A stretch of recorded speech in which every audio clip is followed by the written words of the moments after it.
Greetings, everyone. This is Payman Lorenzo, your host of the Leaders with a Heart podcast. Today, I have a great guest for you. It's my good friend Ralph. Ralph is a very successful e-commerce person, as well as an avid hiker. We met when I was living in Hong Kong. We actually stayed in the same apartment for a few months while he was doing his crowdfunding.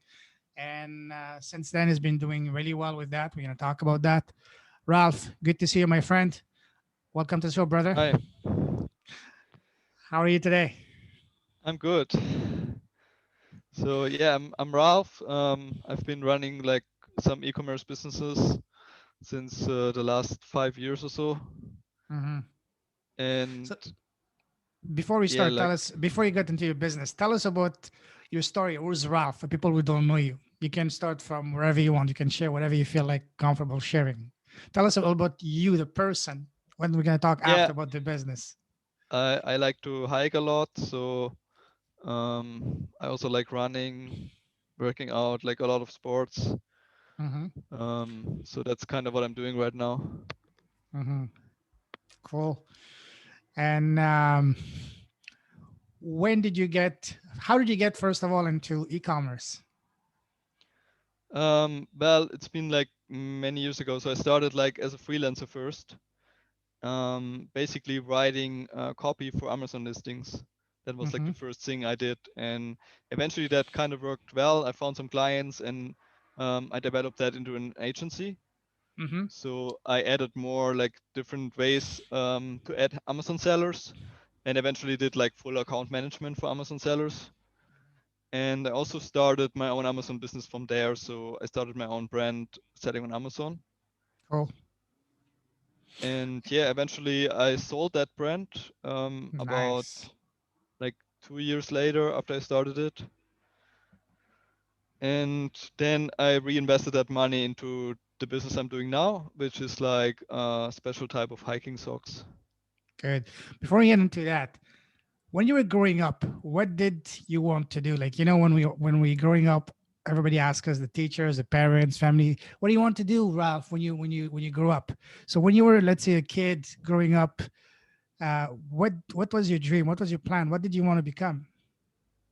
I always had this idea to start a business very early on, but I just had a lot of like misconceptions, I guess, like what you actually need to be able, like, I thought, first get some experience working in a job. You should maybe, finish Mm-hmm. university degree first and all this kind of stuff. I thought like, I mean, you need all these kind of things to be able to start a business, Mm-hmm. which I'm not really thinking anymore. Like now I think, even at a young age, you should just try do something and see how it Mm-hmm. works out, and you just gain experience by doing it.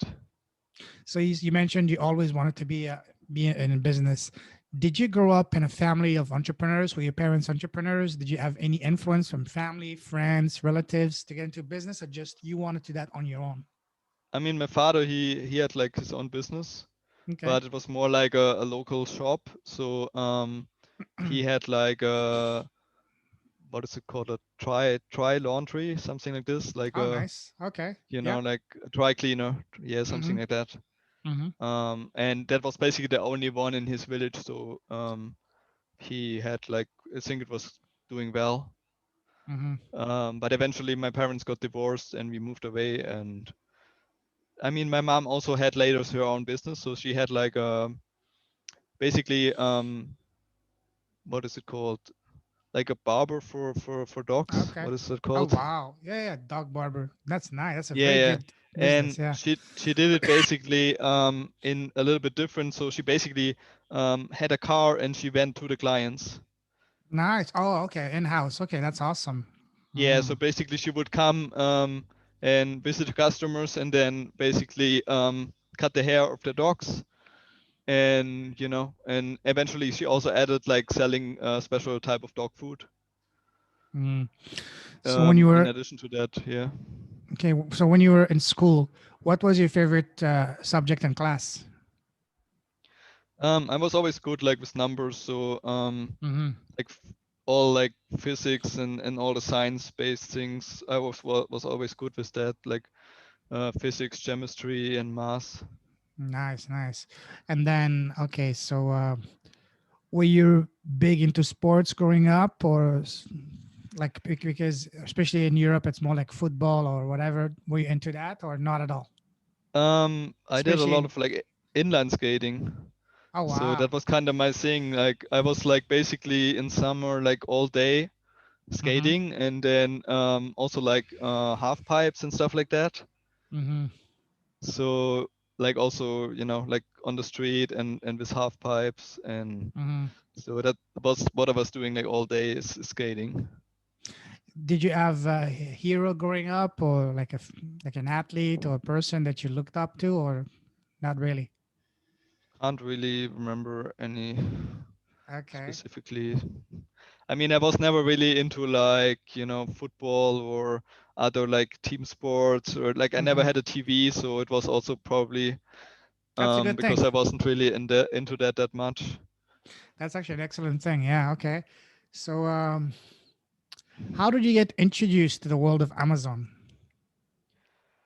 Well, I mean, it came kind of from, I mean, I started writing listings for Amazon Mm, sellers. So okay. that was like the first step. I mean, I've been like looking at copywriting first when I got started as a freelancer, and I kind of wanted to specialize Mm-hmm. myself. And so I learned like how to write Amazon listings. And I also like, I started before that actually. I've had a like for a short time. I started an Amazon business as a partner, but that kind of didn't work out. So Mm-hmm. but so I kind of knew like Amazon a little bit. Um, and yeah, that's basically how I got started, I think. Around what year was that you that you got started in that? We were selling like salmon oil for dogs. That Around was what like year? a What year was that? 2000 what? When you get into that? Do you remember? um, that's a good question. I'm not quite sure. It's No probably like problem. six years ago or so, Okay. So, and maybe also seven. No, another I thing. was still in Germany, right? Yeah. Yeah, I don't know. It's probably 6 or 7 years ago. So, and then what? You also a big traveler. So, at what time did you decide to leave Germany and start exploring the world? Um, I was like working for a startup in Germany, Mm-hmm.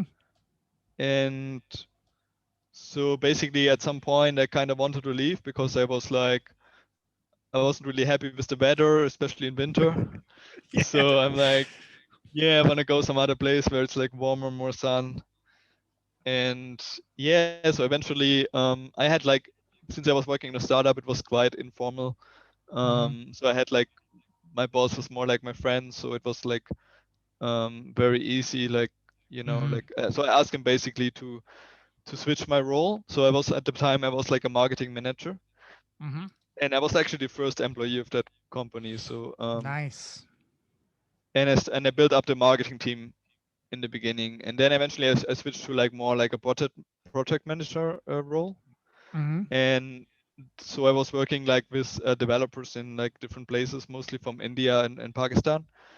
And I had this idea to move to Asia, and since it was actually from the time zone, it was actually beneficial because like all the developers I was working with were based like in Asia. So Mm-hmm. it kind of makes sense that I could be in the same time zone, and it would be for them, they wouldn't need to work like in with the German office hours basically. So we could like work Sure. a little bit different times. So, where did you move first in Asia? I was in the Philippines for like 3 months. Oh, nice. Why did you choose the Philippines? What made you choose the Um, Philippines? I knew someone. I moved to Baguio, so I knew someone Oh, there, okay. I see. and yeah, so basically that was the reason. So my idea was like either go to Chiang Mai or to Mm-hmm. Baguio, and so I went to Baguio first because I knew someone there. Mm-hmm. And then from there, you built. You started. You kept working on that with that startup, or that's when you got into freelancing on your own, or. That's when I started freelancing. Mm-hmm. So that was like the first business where I was able to live from it. Okay. And yeah, eventually that became like an agency. Okay, and you're freelancing. You were at writing listings and all that, right? For Yeah, Amazon so the sellers. I first started like a website basically only about writing listings. So I Mm-hmm. was selling like listings for $100. And then eventually like I increased the price and I added other services Mm-hmm. like like PPC management and Mm-hmm. other things. And then Um, after that, you made the jump into starting your own Amazon FBA business. Um, Tell us about that. yeah, I What mean was? basically in the beginning when I was starting this, I didn't really had any savings. I started from zero, and Mm-hmm. then I was able to the agency. I was able to save a little bit, and then Mm-hmm. as soon as I had a little bit money saved, then I started like launching a product on my own on Amazon. And what I did was like a niche product basically that looked promising. So I only selected it based on the data, and that were like color extenders, which is Okay. basically something you like put in your dress shirt to extend the color to make it a little bit wider. Ah, very nice. And eventually I became like the biggest seller for that product on Amazon. Wow. So how long did it take you from launching to become successful with that first was that your first product that you launched that was successful? That was the first product, yeah, and I added eventually like some other products in that same niche. Mm-hmm. Um, so I added like pants extenders, for example, Nice. later on, and Mm-hmm. I added another version of color extenders, like with another color. Eventually, I had like 4 or 5 products. Mm-hmm. Later, I had like bow ties as well, Okay. and a few other things. So yeah, like in the end, when I sold it, I had like I think 5 products. So how long from when you started the brand to selling it? About 2 years. 2 years. Okay. Nice. Very nice. And then after that, I understand you transitioned into starting your own line of product around your passion, which is hiking, right? Tell us about that. Yeah, so basically, I mean, I already had some experience like working with manufacturers through the Amazon Mm-hmm. business, and I thought, yeah, I wanna like maybe start some business that is more, something about what I like doing and products, I want to use myself, Mm-hmm. and something I'm just like more interested, more passionate about. Mm-hmm. And so I had this idea to, make some new hiking socks because I had some issues with socks, like because I was getting blisters from hiking. And I thought like maybe there's some way to improve that. And eventually, yeah, I did like 6 different prototypes and Mm-hmm. eventually ended up. So that took like the whole product development took about 6 months Wow. until I had like a version that I was able to sell, and that was basically like the sixth iteration. Wow. Okay. So, what made you you started first with the hiking socks? What? Why did you decide to start first with that and not any other hiking related product? Was it because Um, you had it was a problem you had yourself when it comes to finding a yeah, good I pair of mean, socks? I had this problem myself because I've had blisters from other Mm, socks before. So, and I thought it's a good product because it solves like a real pain point. So I mm, mean, blisters is like really an issue, like a lot of hikers experience. sure. And yeah, being able to make a difference with that, I think like if the product works in that regard, I was sure I could make a successful business out of it. Hmm. So, and then you did something a bit different. Instead of launching them yourself on Amazon, you went the crowdfunding route. Why did you decide to go doing a crowdfunding and not launching it on Amazon yourself? Because you said you already built and sold a business on Amazon. Well, the main reason was like I think the product is not very suited for Amazon. Hmm. Basically, the reason for that is like because it's basically one of the highest price points in that whole category. Like there's a lot of socks being sold that are very cheap, Hmm. and so that makes it very hard to rank for like keywords. Hmm. If all your competitors are lower priced, and if you don't really have like, I mean, you kind of need to be able to have people at least click on the listing and see, like, learn more about what the product is about and what makes it special. Hmm. And it's just more difficult to get established with with that kind of thing. Um, so I think it's better like building the business off Amazon first, and eventually once you have like a solid like customer base, you can utilize that to, launch in a good way, like immediately getting sales and reviews, and eventually have like people already organically searching on Amazon for your product. Um, so if people already search like typing in your brand and looking for your product on Amazon, then it's like a good time to launch, because you're immediately gonna get some traffic. So you said from So the moment you add the idea to the moment you are live, you said just the research and development took you 6 months. How long was the entire time it took you from the moment you decide, hey, I'm gonna do launch this product using crowdfunding to the moment your campaign was live? How long did the entire process take? yeah, I mean basically I pretty much started in January 2018, no, 2019, right? Hmm. So Yeah. I started beginning of January, and I went live in July, and I finished the Hmm. campaign in August. So it was like 7, 8 months, Yeah. Hmm. like 7 months or so until the campaign went live. What was your biggest challenge before the campaign went live, during the campaign, and after the campaign? Let's start first with before you launch. What was your biggest challenge? I mean, I kind of like I wanted to have the product right. So I mean, there are some people they don't really start the product development that serious Hmm. before they actually have the Hmm. campaign launched. But for me, it was very important that the product is Sure. good and that the product does what I promised it to do. And so I mean that was my main concern. I was basically only focused on, making the product and making it as good as I can. And I think that's been very helpful. I mean, Hmm.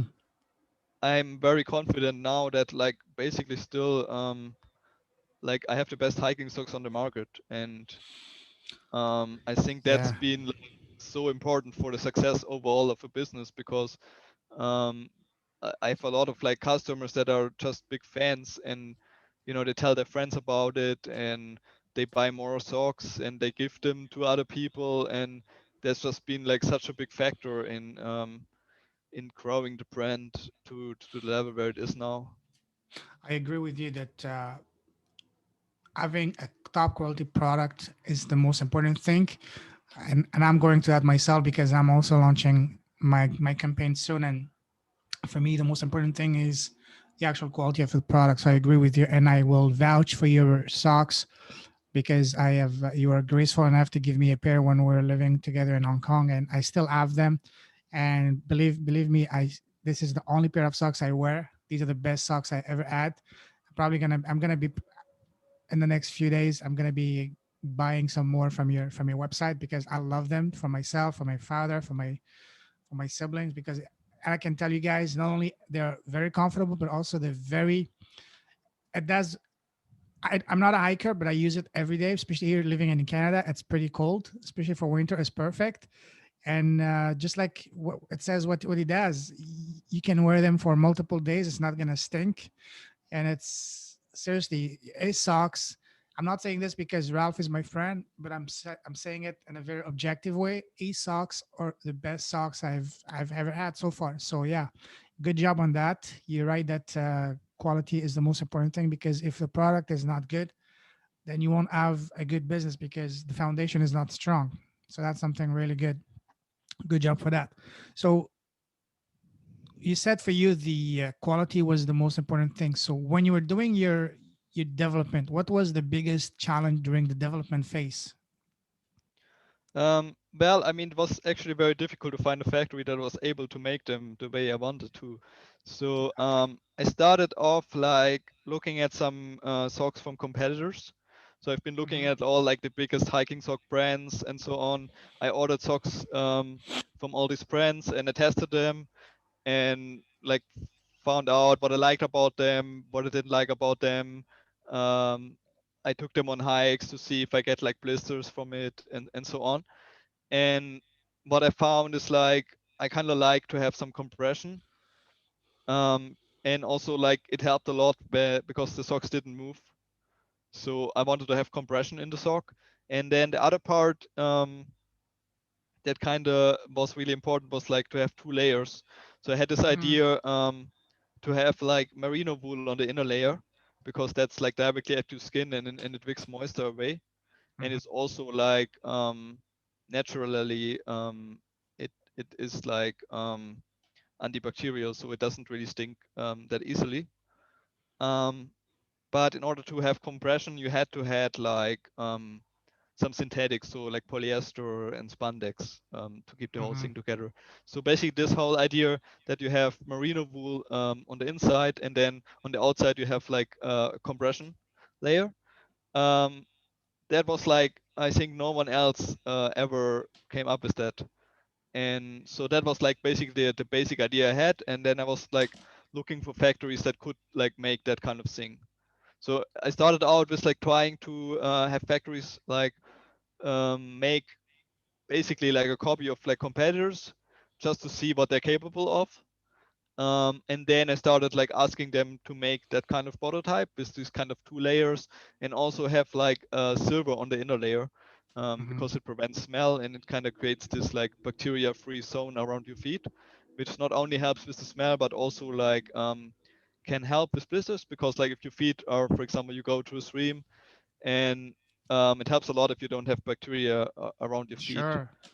Mm-hmm. Um, so yeah, I think that was like the basic concept I came up with was like have this inner layer that is like picking the moisture, keeping the bacteria away from your feet, and then basically have this outer layer that keeps the whole thing together, kind of creates this tight, snug feel that you have like from compression socks, and also prevents any like movement of the sock, which is Mm-hmm. very helpful. Like I mean, blisters basically are coming from movement.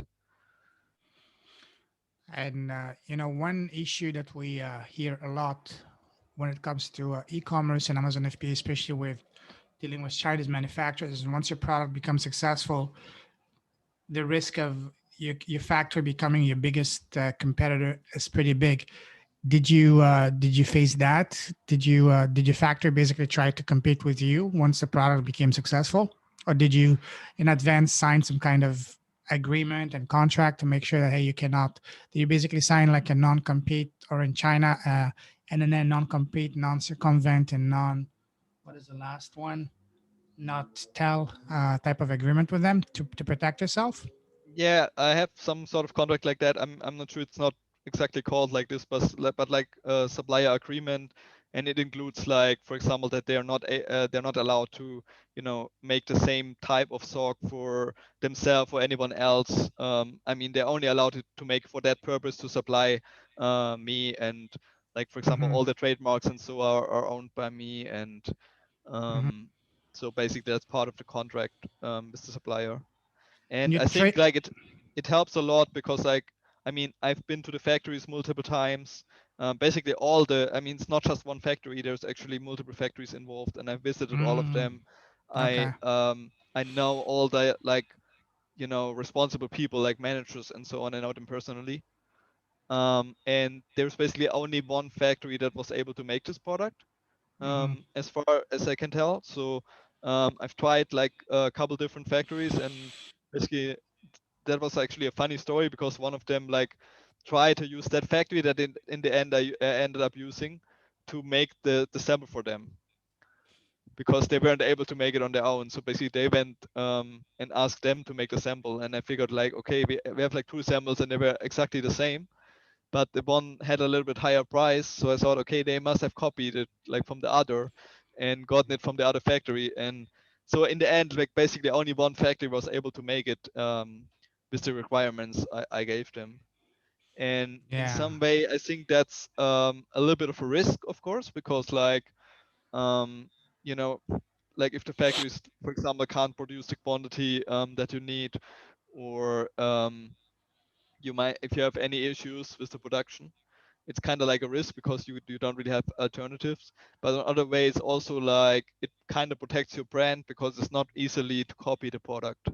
Mhm. Like there's not many factories that are able to make it. So um, for anyone who has like the idea, oh, I'm gonna copy this, um, he is he has to go to my manufacturer, um, probably, and they're gonna tell him like he can't do it. So um, since I know them personally, I have a existing relationship with them, That's and key. it would not be in their interest, basically, to screw me over because I'm already doing good business with them. And if someone else coming and starting something new, you never know if it's going to work out. So it would not be in their interest to, sell it to someone else or something like that. Um, yeah, so I think I don't think there's going to be an issue like with anyone copying the product. That's good. So you mentioned something also that's key. You mentioned that you add all the trademarks. So your trademarks you did. Did you do it in which country did you register your trademarks? Yeah, I mean, I basically had to change the brand name at some point because in Yes, I the remember. initial brand name I wasn't able to secure the trademarks. Hmm. But for now, like my brand Silverlight, I have secured the trademarks in the US and in Europe and in China as well. Because in China, like if someone else registers your brand, they, for example, could prevent you from exporting. So it's kind of like an added layer of security if you have the Chinese trademark. How long did the trademarking process take you? In the US, it takes quite long, so about like a year or so in the US, and in Europe it's a little bit faster. So I got first the UK trademark, and that took like 3 months or 4 months, Mm. and then I got like the full European Union trademark in about 6 months total. And in China, how long did it take you? I don't remember, but it was also around that mark, like 6 months or so. So did you do them all at the same time, or did you start first with the UK and then snowballed it? I started that pretty early, yeah. Like that was already before I did my Indiegogo campaign. I started with trademarks, but like I first tried to register Venturi, which was the previous brand name, Hmm. and I did Silverlight as well because it was meant to be like basically the brand name of the product line. Hmm. But eventually, I ended up using it for the whole company or like the whole brand name. Okay.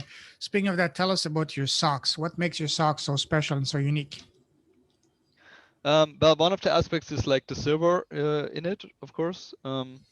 So which prevents the smell. And then like I explained a little bit how the construction is, like with 2 layers and have an outer compression layer. That's like a very special thing that no other hiking sock has, Hmm. and I think is very like helpful in preventing blisters. Okay. And okay, now let's move on to the campaign side. So, during the campaign, what would you say was your biggest challenge? Well, the Facebook ads were like never really working as well as they should. So like building the email list, and I always thought like the cost of the leads were kind of expensive, and the numbers never really worked out completely in my favor there. So, when you So first started, running your Facebook ads, do you remember how much was the cost per lead versus when you started to get better, when you get more data? How much was the cost of leads towards the end of the campaign? Did you see a big difference, a big improvement, or do you remember roughly the amounts of the cost per lead at the start of the campaign and at the end, if you remember?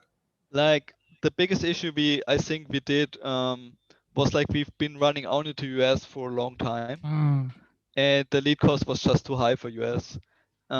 So once we added like other countries like Australia and Canada and European countries, mhm. we eventually were able to find cheaper leads. But like we started a pre-launch campaign probably like 4 months in advance. So in March or so, started generating leads, and basically just in when the campaign was already almost launching, we kind of switched to adding other countries. So that was certainly not like the best way to do that. Wh- wh- What was your budget for the ad campaigns? Um, that's And a good question. did you go on to spend over that amount at the end of the campaign, or did you stick to your budget? Or I probably spent a little bit more. I mean, overall, like the campaign wasn't profitable for me. Mhm, It was, I think, I mean, it was important to like get to that level, have the initial like customer feedback, and kind of have it confirmed that first, like the product is good and people actually like it, and people, are happy with what they receive. I think it was very crucial for that, but in retrospect, I would probably not do it the same way again. I would probably just launch the store and do like a soft launch, basically, mhm. just trying to run ads to the store. Um, Did you? yeah, and I would probably not choose like for that product to do like the crowdfunding again, because in the end, like I think the cost of the ads Yeah, was too high. and also Um, the price point. Your product is not is like what, $40. That doesn't leave you with a lot of room to yeah, so like for my profit. average order value is like about $70. Okay. Which is not that bad, but it's like still way below like $100 plus what you want to have. I mean, ideally you want to have like a $200 product if you're Hmm. crowdfunding. Sure. So So when you, yeah, go ahead. yeah, I mean it's difficult to make it work with like a lower price product. Sure. And so before you started, you didn't have any audience, any email list. So before you launched, how do you remember how big was your audience when you launched? I had about 3,000 email list, I think. Okay, and to build your email list, did you just do a basic email list, catching up their email, or did you do like also like a reservation funnel where you draft traffic from your ad to a landing page, and then once they give you email, then on the thank you page, you just offer them an option to deposit $1 for a bigger discount. Did you do that, or you didn't do that? We had like a um yeah, we had like a pre-reservation. So Mm-hmm. like people could reserve, but it was not with payment. So Mm, it was only like basically like a commitment. You click the button and that's mm, basically what you say you would do, and then eventually you would send out the emails once the campaign was live mm, um, to the people that said they want to have the socks and order them. And yeah, so basically send them another email, and we had like a sequence for that and sent over like several days to get people to mm. buy then actually. Other than driving traffic to your email list, did you do anything else to build your audience? Like, for example, social media, podcast, blogging, anything else? Or No, not at the time. Like the only thing we did was basically Facebook ads and like optimizing the ads and the landing page. so were you just yourself, or did you have a partner or a team around you to work with you? Or So I basically hired someone to help me with a lot of things around the campaign, which is Luke is like a friend of mine, mm-hmm, and he worked for me like probably 6 or 7 months. So he helped a lot, like setting up the initial campaign and doing a lot of like the copywriting on the page and the design and so on. And he also wrote a lot of the emails. one issue I have myself is that yes, we all know it. It takes there's a lot of things to do when it comes to building a campaign.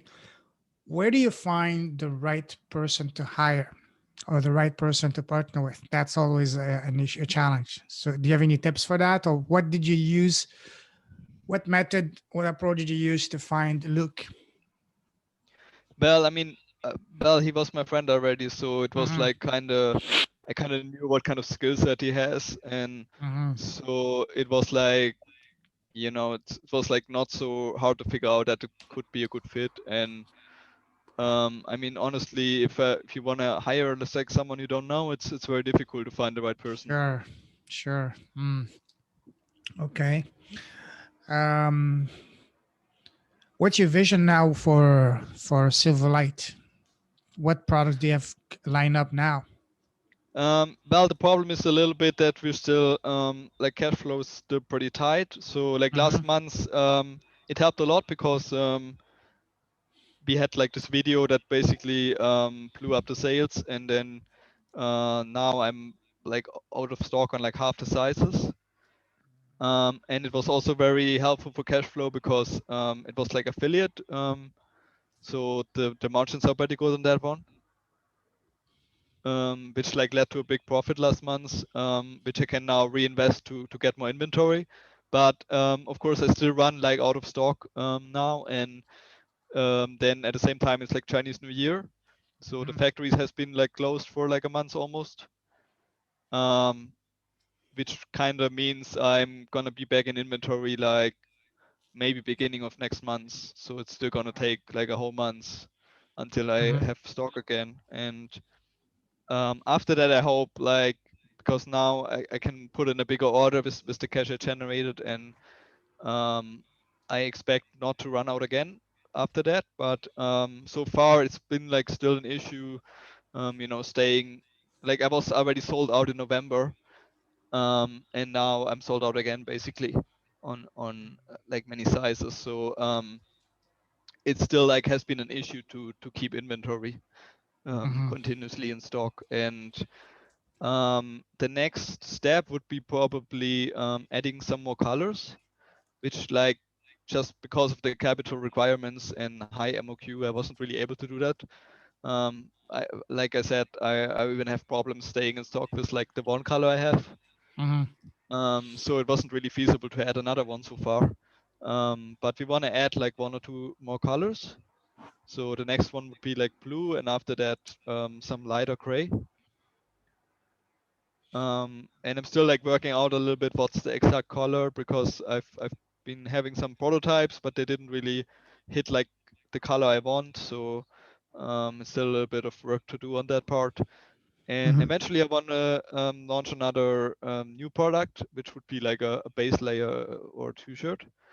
So that's basically the next product. But since of like coronavirus, I can't really travel, and for that, I really want to go to China and work directly with the factory to develop the product, which is very helpful if you're like there, and you can iterate much faster on like Yes, on the ground. Yeah. Mm-hmm. new samples and so on. So I would probably, as soon as it's possible with coronavirus restrictions, I would go to China for like maybe 2 or 3 months and try to develop a new product. And that would be like the next thing I want to launch. I remember you also had some shoes that you launched. Are you still selling the shoes, or how, or you Uh, stopped that? I've been selling them on Amazon for a while, but it's kind of in the beginning it went well, but then eventually it kind of dropped off, and I wasn't really able to get it going again. So I kind of stopped selling. Mm-hmm. So in Germany, I'm basically sold out now, and I still have a few. I'm kind of trying to sell Office Facebook ads in the US. Mm-hmm. So I still have like a couple hundred pairs, but it's not been like a major factor in like revenue so far. Are you looking to Last few expand into months. other niches, like say the hunters, the fishers, or are you gonna just stick with your niche that you're passionate about, which is which is hikers? I mean, Kairos is like a very big niche, so I don't really feel the immediate need to Mm-hmm. expand. Um, Certainly, like we have like runners and trail runners, Mm-hmm. which are basically like ankle socks and crew socks that we have. I think they provide the same benefit for runners as they do for hikers. Mm-hmm. Um, so there would not be really the need to like change the product in that regard to adapt it more to the needs. Maybe just slightly, but in general they can use the same product and they're gonna get the same benefits, because you're also like trying to prevent blisters when you're running. And I think that's the number one issue as well with running socks. But so far, like in terms of marketing, we have been focusing on hikers, because I think like there's so many hikers. We're not really, going to run out of customers anytime soon. That's good. There's certainly like very big outdoor brands, and like Silverlight is still a very small brand, so there's still like a lot of room to grow just in the hiking auto space. So, what's your vision in 5 years? Do you still want to stay mainly like an online business, or do you have plans to go into retail and distribution? Like retail, we were in talks with some distributors in different countries, for example in Hmm. Hong Kong and New Nice. Zealand. However, there are some challenges with retailing because Sure. basically the production cost of the socks are much higher than other Hmm. competitors, just because like it's using silver and silver is very expensive. So like even like high-end premium brands of hiking socks, the production price is probably around less than half of Wow. Silverlight socks. So that kind of makes a bit of an issue because like you can't put the price too high if you sell it in retail, Hmm. and you still want to have like distributors and they're like middlemen. They also want their margin, and then retailers want their margin, and Sure. that's a little bit difficult. So like offering, like now when you buy a 3 pack of Silverlight socks, it's basically around the same price as other like premium hiking sock brands. Hmm. For example, the biggest brand in the US by sales is like Down Tough, and yeah, so like if you buy a 3 pack, it's basically the same price as that, but these socks don't have the same benefits as Silverlight socks have, with like compression and silver. Um, and so basically, it's only possible to do that as a direct-to-consumer brand. Hmm. So now that you've been successful for a while with this, now do you have a team around you, or is still just you and Luke with running the business? Luke is like not working for me anymore, so it Okay. was like mostly centered around helping with the crowdfunding. And after that, I kind of managed it on my own. He was still like assisting in, getting the store up and running a little bit, but like with some copywriting and creating pages for the store. But after that, kind of like he wanted to start his own thing, and he's been trying on that, and now he actually works for AppSumo. Oh wow, nice. Good for him. Yeah. So yeah, and so right now I had a VA for a long time, even like with my previous business, and so she can help like with some tasks like researching and reaching out to influencers and things like that, and she also helping with like social media, getting posts for like Facebook and Instagram and so on. So she's helping with a lot of these things.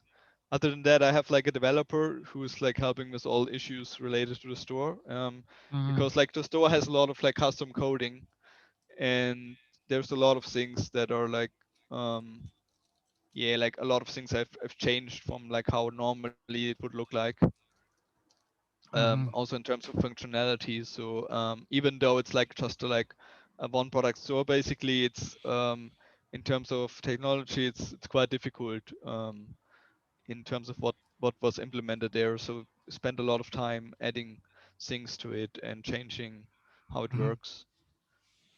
Also like optimizing on the conversion rate and so on. Okay, awesome. So we talked about this a little bit before the podcast the other day, and because I mentioned to you what is the theme of my podcast, just Lead It with a Heart, which is basically bringing in entrepreneurs who also have a cause attached to your business. And you mentioned something beautiful about your business. So tell us about what cause you're passionate about and how you're involved with making an impact. I mean, hikers obviously care about nature, so Mm-hmm. it was an obvious step to Mm-hmm. plant trees, and that's basically what we want to do. So for every pair of Silverlight socks sold, I'm donating after like the year's over. For every pair sold, I'm donating like to plant a tree for every pair. Beautiful. And yeah, that's basically, and in general as a brand, I'm trying to move to be like more sustainable. So Mm-hmm. for example, what we did is replacing the polyester with recycled polyester. Mm-hmm. Um, and like we're always looking to replace materials and make them more sustainable. Yeah, source like more sustainable materials. Okay, and where do you know in which countries have you been building those trees, or it's all over the world so far? It's in different countries. Mm-hmm. A lot of them in Africa and Asia. Okay, and how many trees have you planted so far? So like last year we sold 5,700 pairs, and that's how many trees we planted. That's And beautiful. hopefully this year we should easily double that, potentially triple. Wonderful. Okay, that's amazing. Um, what is the biggest? What is the biggest? When you plant a tree, how does that make you feel? I mean, what I'm trying to say is basically what is the impact you want to have with this? Basically. Well, I mean, planting tree has a lot of benefits. Mm-hmm. Not just like for the environment, but also like basically what I'm partnering with this company, and what they're doing is like they're hiring local villagers to plant those trees. So they also like Beautiful. provide jobs to them, um, basically, and they still have to eventually like, I mean, you don't just plant them, right? You have to care for them and make sure they grow up and become big trees. So eventually you have like, you have people to go back and check what's the progress and status, even after you planted them. So you still have to people who take care of them long term. Um, That's that's beautiful. yeah, One thing. and so like it provides jobs for the villagers, and of course it provides many benefits for the environment, just like generally improving the ecosystem, providing like for animals and insects and everything, providing like an environment for them to live in. And also, of course, you have like the aspect of like CO2 savings, and um, yeah, like it's a way to like do something in terms of like climate action. And Mhm. That's amazing. One thing that I would recommend. I'm also in the process of developing that for my own business as well. My own brand is whenever, for example, the people for example, for you, it's planting trees. When they plant a tree, maybe you could get them to take a pictures of the trees they plant as well as a picture of the people that are actually planting them, and attach maybe make like a postcard or a small little booklet or pamphlet, and include that inside your packaging, so when the people actually buy your product, they see that. That's going to really strengthen your branding and the story on that, and people will really love that. Are you implementing that currently or not yet? I mean, we have like a section on the website about it, Mm-hmm. a little bit about like who we work with, and some of the benefits that tree planting provides. Mm-hmm. Eventually, like once you're like on a much larger level, for example, you could have your own like planting site in a Sure. certain place, and um, yeah, you would get like updates about the progress and so on. Um, but you probably have to plant quite a few more trees than we currently can do as a small brand. But it might be something in the future that have a dedicated planting site, and then you could have these kind of things. So, what numbers do you think you need to reach in order to have your own plantation area, roughly speaking? Probably like 100,000 or something. Okay, so maybe what's your goal? Within how long do you expect to reach that? 2 years, 3 years? Well, I mean, this year I expect maybe to sell somewhere between like 10 and 20,000 pairs. Mm-hmm. So if things go well, you can like double every year or so. So it might take a couple more years. I think it would be possible to maybe reach it in 5 years if things go well and grow. Have you considered going into? I'm sure you know the shows Shark Tank and Dragon's Den. Have you considered going into those? Yeah, I've been like considering. like finding investors, but honestly, I prefer to like at this point just have the company by myself and Hmm. don't really have other stakeholders. So I mean the main benefit would be to have access to more capital. But currently I'm able to get like some loans from someone I know, and that would probably be my like preferred way to gain access to capital at this Hmm. point. So eventually, I mean, if the company is bigger and there's like a clear step forward to how it can grow faster, it might be beneficial to bring in an investor. But I don't want to like give away too much in Sure. terms of like the company shares. I think an investor would be a good thing when it comes for you to get into maybe retail, and if that person has actually connections and an ability to get you into, maybe if they have their own stores, chains or something, that would be something that might be Yeah, worth so if it. someone has like connections, for example, to outdoor stores in different countries or something like that, Say with that might be Walmart, helpful things like that. to bring the brand to the next level. But for now, I think I don't really feel I need investors. Mm-hmm. I like for this brand, I have more like a long-term vision, and I think Mm-hmm.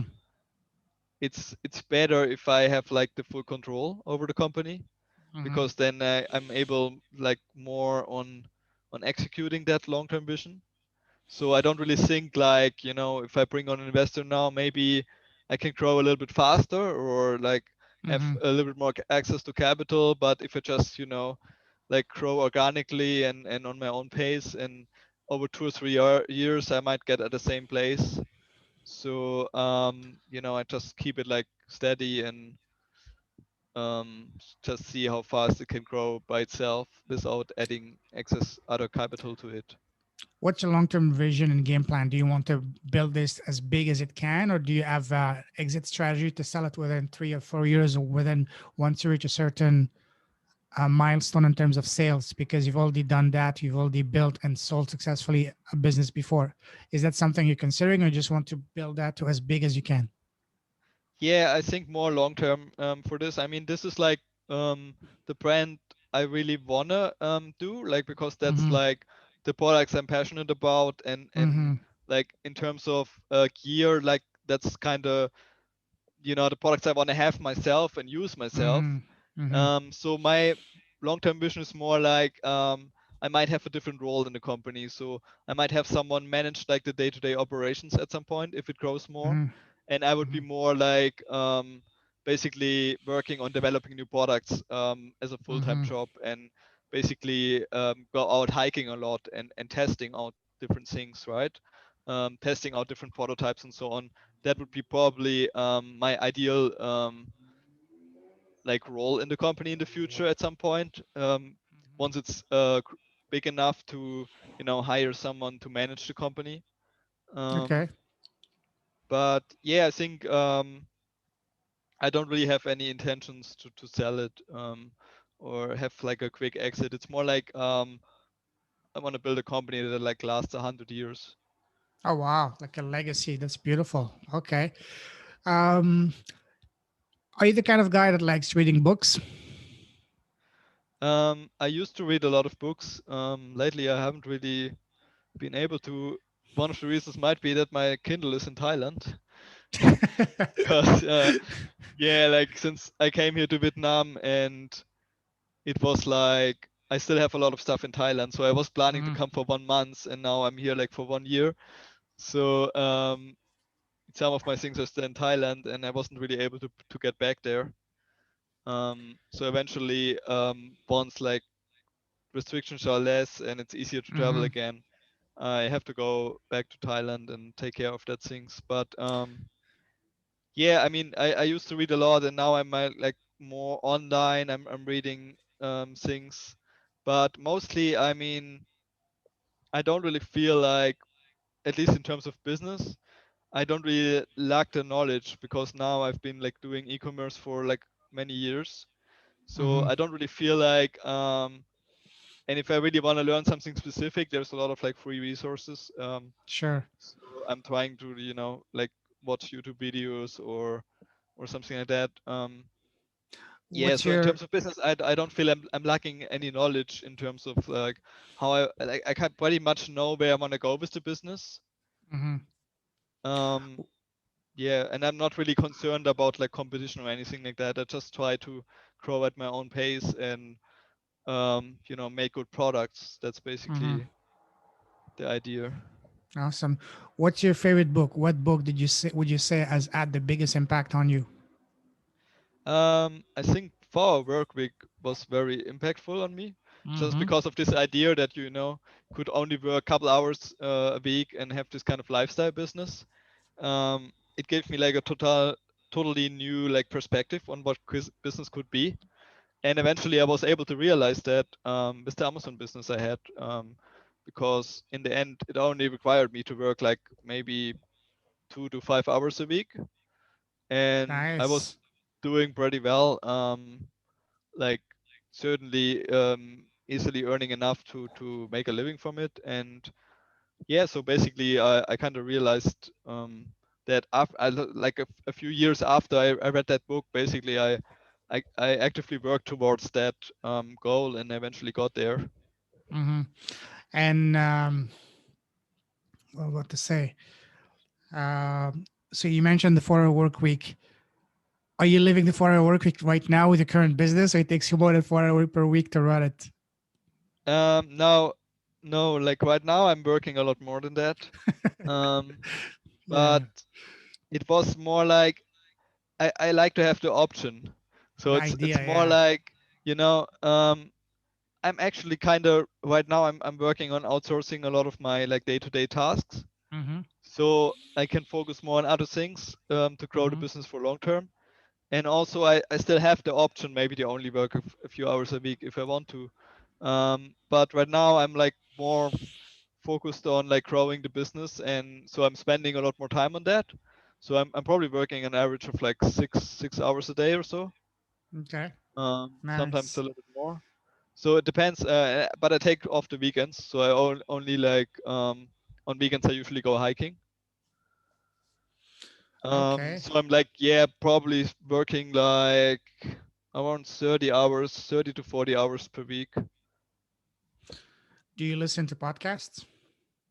Not really. I mean, podcast never really as a medium, like only audio, it never really worked for me because I like to watch videos. So Mm-hmm. if I'm like watching a video, I'm like fully engaged and I concentrate on it.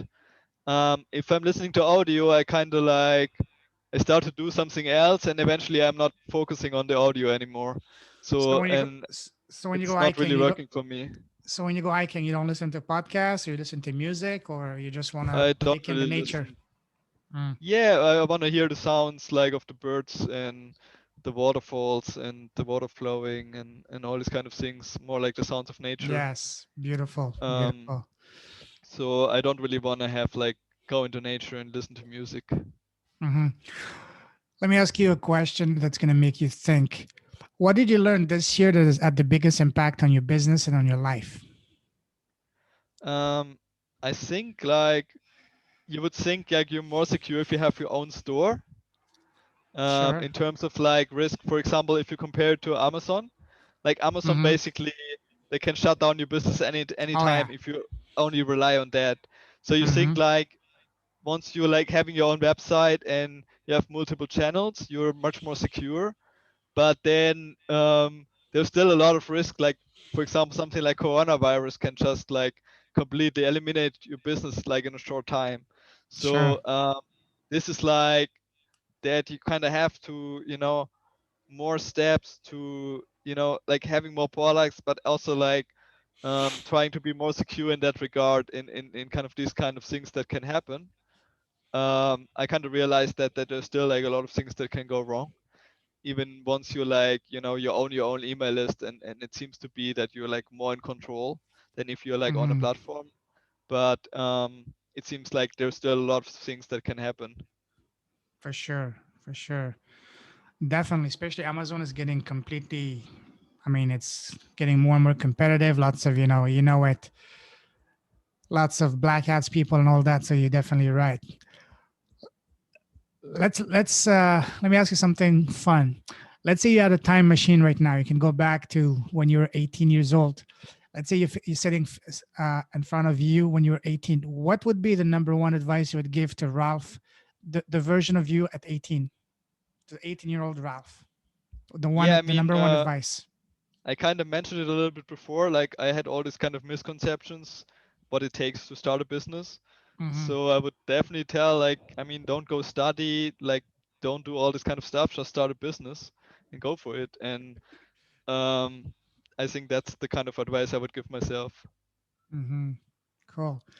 And let's say we take that one step further. Let's say you were interviewing yourself. What would be the very first question you would ask yourself? That's a difficult one.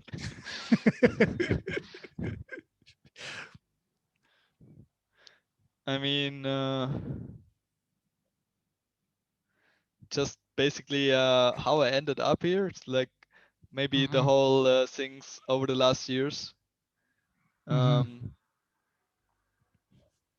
like for me, yeah, I guess like why I chose to go that way maybe in terms Mm-hmm. of like business, but also personally.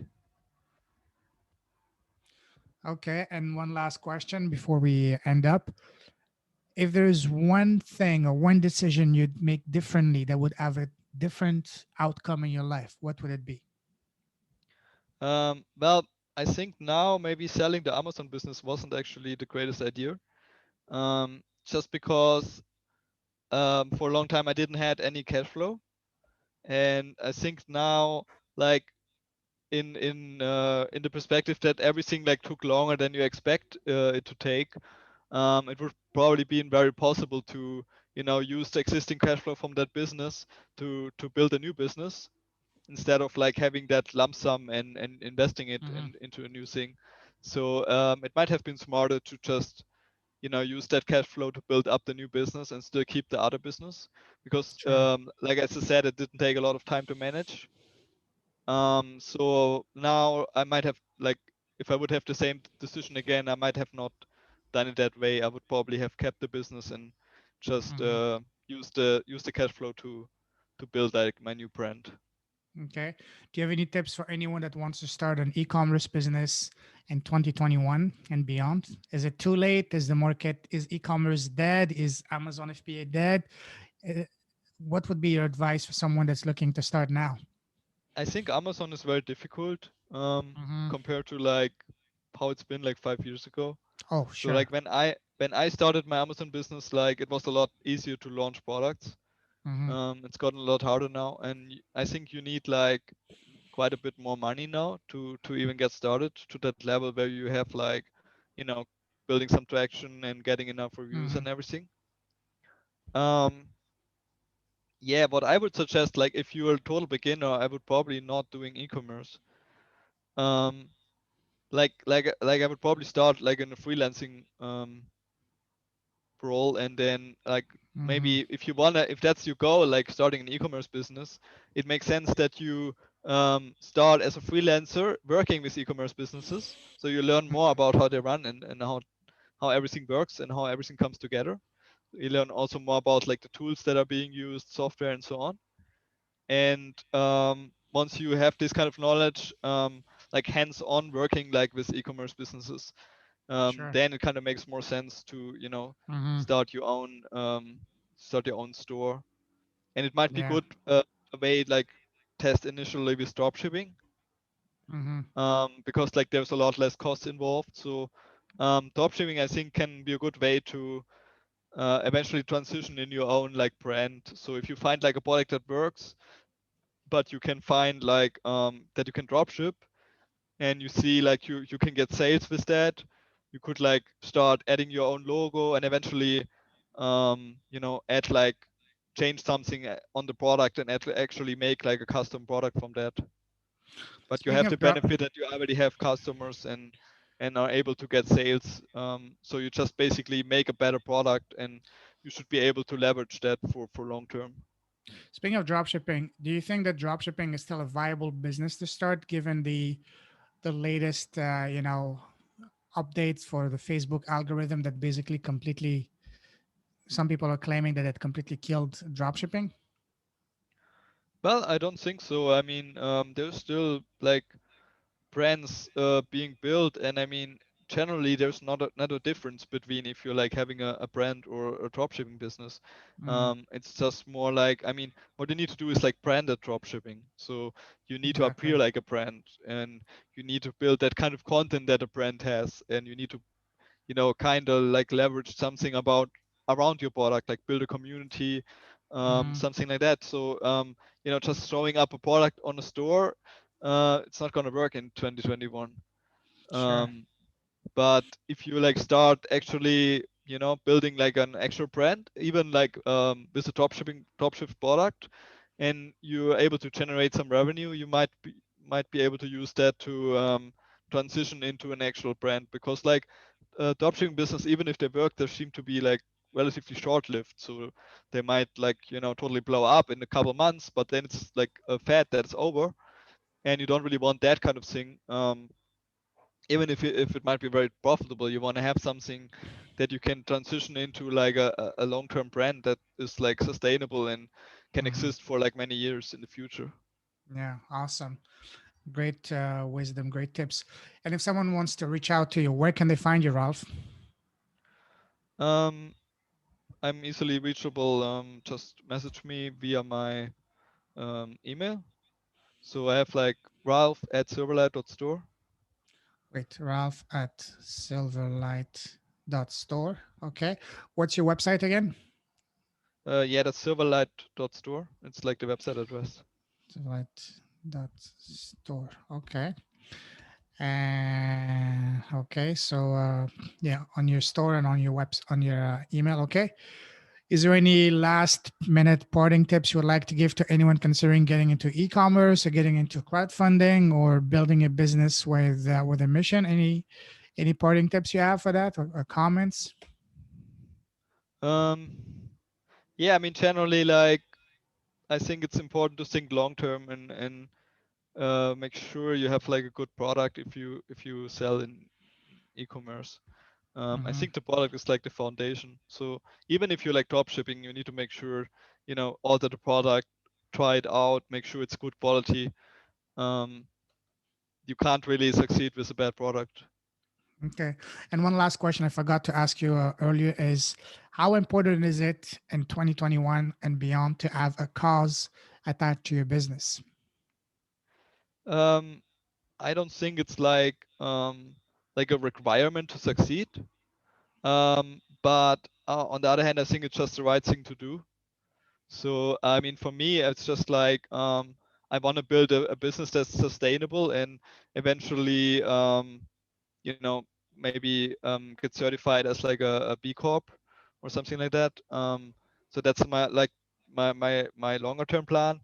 Mhm. Um, Especially like if you want to build like a company in the long term that is not only about profit, but basically, um, you know, being like adding a lot of value to all the stakeholders, like not just Mhm. like obviously your customer, you want to have a great product, but you also want to have like a low impact on the environment.